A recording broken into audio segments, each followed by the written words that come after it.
ॐ भूर्भुवस्वः तत्सवितुर्वरेण्यं भर्गो देवस्य धीमहि धियो यो नः प्रचोदयात्। उस प्राण स्वरूप, दुखनाशक, सुख स्वरूप, श्रेष्ठ, तेजस्वी, पापनाशक, देव स्वरूप परमात्मा को हम अपनी अंतरात्मा में धारण करें। वह परमात्मा हमारी बुद्धि को सतमार्ग की ओर प्रेरित करे। भाइयों बहनों, जय श्री राम, जय गुरुदेव, जय माँ आदि शक्ति। आप भाइयों बहनों की साधना से संबंधित जिज्ञासाओं का समाधान करते हुए आज मैं कुछ साधक भाई बहनों के अत्यंत महत्वपूर्ण कुंडलिनी जागरण से संबंधित अनुभवों को सम्मिलित कर रहा हूँ। दिव्य अनुभव हैं, बहुत ही उत्कृष्ट अनुभव हैं। तीनों बहिनें ही हैं, तीनों के अनुभव अत्यंत उत्कृष्ट हैं। बहन मीनू शुक्ला जी ने अपनी जिज्ञासा प्रकट करते हुए लिखा है, गुरु जी को सादर प्रणाम। प्रणाम बहन, प्रणाम, खुश रहिए। गुरु जी, मेरे आज्ञा चक्र पर पिछले 6-7 दिन से बाईं आँख के ऊपर लाल रंग की एनर्जी एवं दाहिनी आँख के ऊपर नीली एनर्जी को ऊपर उड़ते हुए एवं मिश्रित होते हुए अनुभव कर रही थी। और कल मेरा शरीर गोल गोल कभी बाएं तो कभी दाएं डोलने सा लगा। उसके बाद गर्दन का मूवमेंट भी कभी बाईं ओर से तो कभी दाईं ओर से होने लगा। कल तो 7-8 बार ही अनुभव हुआ। इस अनुभव के बाद मेरे सहस्रार चक्र पर अत्यधिक प्रकाश, जो कि बहुत तीव्रता लिए हुए था, अनुभव हुआ। फिर उस प्रकाश में से एक जुगनू सा छिटक कर बाहर आ गया और आज तो मेरे शरीर पर मेरा कंट्रोल ही नहीं रहा हो। जैसे लगभग 5:30 AM से 7:30 AM के बीच साधना के समय ही मेरा शरीर पूरी तरह से डोल रहा था। गर्दन भी कभी आगे तो कभी पीछे, कभी दाएं तो कभी बाएं झुक रही थी। फिर कुछ देर बाद ऐसा लगा जैसे बैकबोन को खींचकर ऊपर की तरफ सीधा खड़ा कर दिया गया हो। बहुत देर तक मेरी आंखें नहीं खुल रही थी। फिर उसी समय मैंने अपनी साधना वहीं रोक दी। गुरुदेव मार्गदर्शन करें, यह सब क्या है? क्या मैं एनर्जी को कंट्रोल नहीं कर पा रही हूँ या मैं गलत दिशा में जा रही हूँ? बहन, आपके साथ जो कुछ भी अनुभव गुजर रहा है वह निश्चित रूप से कुंडलिनी जागरण का ही है और आपकी प्राण ऊर्जा आज्ञा चक्र से ऊपर उठ चुकी है। उसी के परिणाम स्वरूप आपके शरीर में विभिन्न क्रियाएं अपने आप होने लगी है। हाँ, यहाँ पर आप गलत नहीं जा रही हैं, क्योंकि माँ आदि शक्ति अलग अलग साधकों से उनकी स्थिति के अनुसार अपने आप अलग अलग क्रियाएं करवाती है। इसलिए आपके साथ जो कुछ हो रहा है वह माँ आदि शक्ति के द्वारा ही संचालित किया जा रहा है। इसलिए जो कुछ हो रहा है उसे दृष्टा भाव से देखती रहिए। जो कुछ हो रहा है उसे होने दीजिए। आप अपनी तरफ से उसमें कुछ भी दबाव या रुकावट उत्पन्न करने का प्रयास भी मत कीजिए, होने दीजिए। जब सब कुछ होते हुए शांत हो जाएगा, उसके बाद में आप वास्तविक रूप में आत्म साक्षात्कार की ओर आगे बढ़ पाएंगी। इसलिए निरंतर अच्छी तरह से नाड़ी शोधन, अनुलोम विलोम प्राणायाम, कपाल भाति प्राणायाम, भ्रामरी प्राणायाम करने के बाद ध्यान करती रहिए। बस निरंतर आगे बढ़ती रहिए, कोई भी समस्या नहीं है। आप सही दिशा में आगे बढ़ रही हैं। जो हो रहा है उसे दृष्टा भाव से देखती रहिए। और हाँ, इस स्थिति में आपको खटाई का बिल्कुल भी सेवन नहीं करना है, बिल्कुल भी नहीं करना है।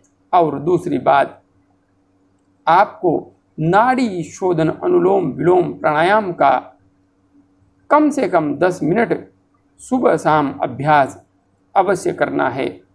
इस समय आपका नाड़ी शोधन अत्यंत आवश्यक है, इसलिए आगे बढ़ती रहिए। मेरी शुभकामनाएं आपके साथ है। आगे बहन दीक्षा साहू जी ने अपनी जिज्ञासा प्रकट करते हुए लिखा है, आचार्य जी, मेरे माथे पर दिन भर कुछ चलता रहता है, जैसे कीड़ा या चींटी। ऐसा कभी कभी पलकों के नीचे भी होता है। ध्यान के समय और ज़्यादा होता है, और ध्यान के समय ही सर में खुजली या जुएं चलने जैसा आभास होता है। मार्गदर्शन करें। बहन, कहीं ऐसा तो नहीं है कि आपके सर में वास्तव में ही जुएं और चींटियां पड़ गई हो?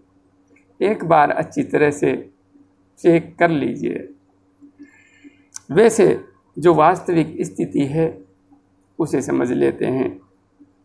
आपने लिखा है, मेरे माथे पर दिन भर कुछ चलता रहता है, जैसे कीड़ा या चींटी।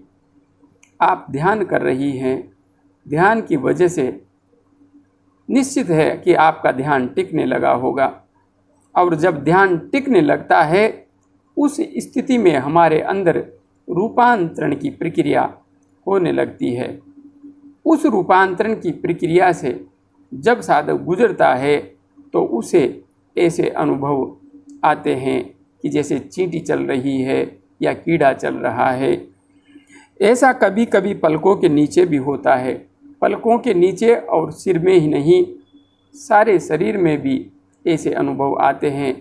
संपूर्ण रीढ़ की हड्डी के साथ साथ शरीर के किसी भी अंग में, किसी भी भाग में चींटियां चलने का एहसास हो सकता है साधक को, क्योंकि रूपांतरण की प्रक्रिया संपूर्ण शरीर में होती है।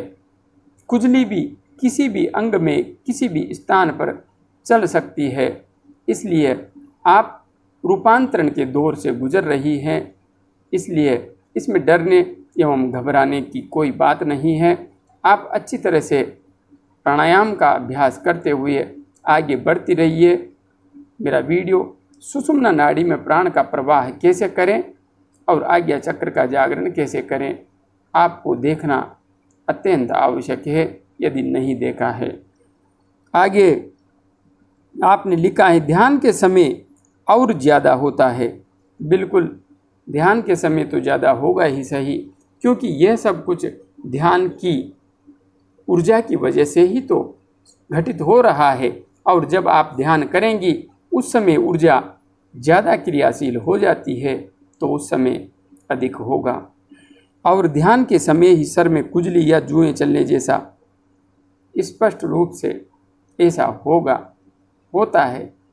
बस आप निरंतर आगे बढ़ती रहिए, अच्छी तरह से प्राणायाम कीजिए और उसके बाद में ध्यान कीजिए। सब कुछ ठीक चलेगा, कोई समस्या नहीं आएगी। आगे बहन सरोजनी कुमारी जी ने अपना आत्म अनुभव व्यक्त करते हुए लिखा है, गुरुजी चरणों में प्रणाम। प्रणाम बहन, प्रणाम, खुश रहिए। एक सप्ताह से नीचे से ऊपर आज्ञा चक्र तक ऊर्जा आती थी। 2 दिन प्रकाश भी दिखाई दिया। उसके बाद आप माँ गायत्री, काली माँ दिखाई दिए। उसके बाद गुरु चक्र पर ध्यान लगने लगा। खिंचाव के साथ कुछ घूम रहा है, सिर में कुछ आवाज़ आती है, शरीर में जो भी होता है अनुभव होता है, लगता है जैसे मैं सब देख रही हूँ। प्राणायाम करती हूँ तो गोल गोल जैसी नीचे ऊपर कुछ उठ रही है ऐसा लगता है। पेट में दर्द होता है। आज सुबह मूलाधार में खिंचाव, तलवे में जलन व खिंचाव, दोनों पैर शून्य हो गए। ये क्या हो रहा है? हमें मार्गदर्शन दीजिए। चरण छूकर प्रणाम। कुछ गलती हो तो माफ़ करें। जय माँ आदिशक्ति, जय गुरुदेव। बहन, जय माँ आदिशक्ति, जय गुरुदेव। जहाँ तक बात है आपका ये जो आत्म अनुभव है साधना करते हुए, इसमें मैं कहूँगा कि आप निश्चित रूप से अनंत ऊंचाई की ओर ऊपर उठ गई हैं। आपने जो लिखा है उसका विश्लेषण कर लेते हैं। 1 सप्ताह से नीचे से ऊपर आज्ञा चक्र तक ऊर्जा आती थी, 2 दिन प्रकाश भी दिखाई दिया, उसके बाद आप माँ गायत्री काली माँ दिखाई दिए। बहन ऊर्जा जा रही है और वास्तविक रूप में जिन पर हमारी आस्था श्रद्धा विश्वास होता है वे ही ध्यान में हमें दिखाई देते हैं। आपका विश्वास आपकी श्रद्धा मुझ पर भी है तो मैं भी आपके ध्यान में प्रकट हो गया। माँ गायत्री में है तो माँ गायत्री भी प्रकट हो गई और माँ काली में है तो माँ काली भी आपको दर्शन देने के लिए उपस्थित हो गई। यह सब चमत्कार आपकी श्रद्धा का है, आपके विश्वास का है, आपकी भावना का है। आपके अंदर जितनी गहरी श्रद्धा होगी, जितना गहरा विश्वास होगा, उतनी ही साधना के मार्ग पर आपकी उन्नति भी शीघ्र होगी। यहाँ पर यह उदाहरण एकलव्य के जीवन से समझा जा सकता है। गुरु द्रोणाचार्य जी ने एकलव्य को कुछ भी नहीं सिखाया था, किंतु फिर भी वह अर्जुन से भी श्रेष्ठ धनुर्धर बन गया। कैसे बन गया? गुरु के प्रति सच्ची श्रद्धा, सच्चा विश्वास, सच्चा भाव।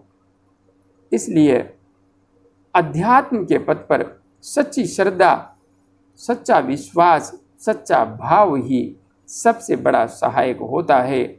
जिसके मन में जितनी गहरी श्रद्धा है, जितना गहरा विश्वास है, वह उतना ही तीव्र गति से आगे बढ़ता है। और जितना अधिक संशय मन में होगा, अविश्वास जितना अधिक होगा, वह स्वयं ही अपनी उन्नति को बाधित कर लेता है, रोक लेता है।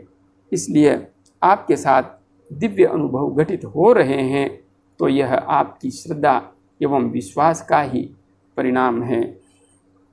आगे आपने लिखा है, उसके बाद गुरु चक्र पर ध्यान लगने लगा। अब जिन चेतनाओं पर हम विश्वास करते हैं उनके दर्शन हमें हुए हैं तो कहीं न कहीं कुछ न कुछ परिणाम तो लेकर के आएंगे। आपका गुरु चक्र पर ध्यान लगने लगा है। बहुत बहुत शुभकामनाएं, बहुत बहुत बधाई।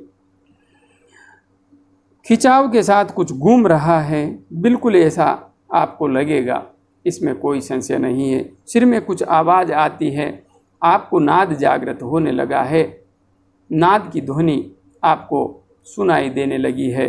शरीर में जो भी होता है, अनुभव होता है, बिल्कुल जब साधक अपने अंदर उतरता है तो उसे एक एक नस नाड़ी का आभास होने लगता है और जो कुछ होता है, जो धड़कन, जो कुछ भी कंपन होते हैं, उसका वह एहसास करने लगता है। लगता है जैसे सब देख रही हूँ। आप देख ही रही हैं, सच यही है, क्योंकि ध्यान करना अपने आप को देखना ही है। खुली आंखों से हम संसार को देखते हैं और बंद आंखों से हम अपने आप को देखते हैं। और जब हम अपने आप को देखते हैं तो वहाँ पर हमारी आत्मा भी छिपी हुई है।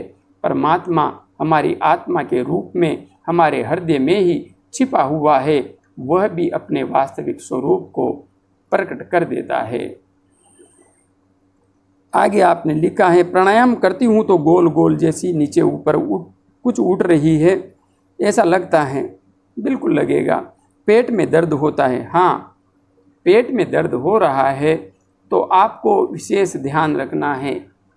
खटाई का सेवन नहीं करना है, बिल्कुल खटाई से बच करके रहना है।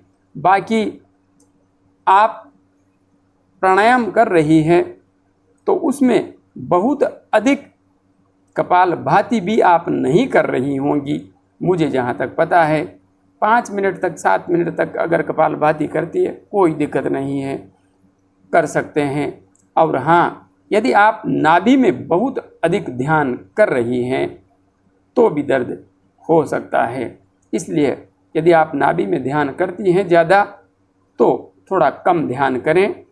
आज्ञा चक्र, गुरु चक्र, सहस्रार चक्र, विशुद्धि चक्र पर भी कीजिए और हृदय चक्र पर भी आप ध्यान कीजिए। चाहें तो स्वादिष्ठान मूलाधार चक्र पर भी ध्यान कर सकती हैं। इसलिए ऊर्जा को थोड़ा सा रूपांतरित करके ध्यान करेंगी तो आपको पेट में भी दर्द नहीं होगा। और हाँ, यदि खटाई खाती हैं तो बंद कर दीजिए। आज सुबह मूलाधार, बाकी जो कुछ आपको हो रहा है सब कुछ सही हो रहा है, सब कुछ सामान्य है, चिंता का कोई भी विषय नहीं है। आगे बढ़ती रहिए। मेरी शुभकामनाएं, मेरी बधाई आपके साथ हैं। आगे बढ़ती रहिए। जय गुरुदेव, जय माँ आदिशक्ति।